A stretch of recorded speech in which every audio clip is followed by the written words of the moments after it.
ராதே கிருஷ்ணா. எல்லாருக்கும் நமஸ்காரம். இன்றைக்கி நம்ம தளிகை சுரைக்காய் கூட்டு, அதுக்கப்புறமா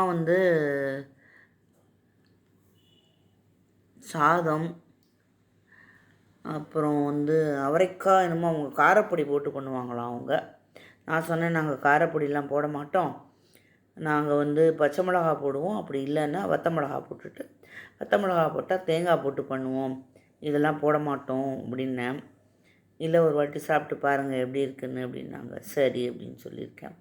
அப்புறம் பூசணிக்காய் எடுத்து அந்த மேல் இருக்கும் இல்லையா, கொட்டையோடு சேர்ந்து கொட்டையெல்லாம் எடுத்துகிட்டு அந்த இலசு இருக்கும், அதை நல்லா வேக வச்சுட்டு தண்ணி வரும், தண்ணியை வடிகட்டிட்டு அதுக்கப்புறம் அதை பச்சடி செஞ்சு சாப்பிட்டேன்னா ரொம்ப நல்லாயிருக்கும்.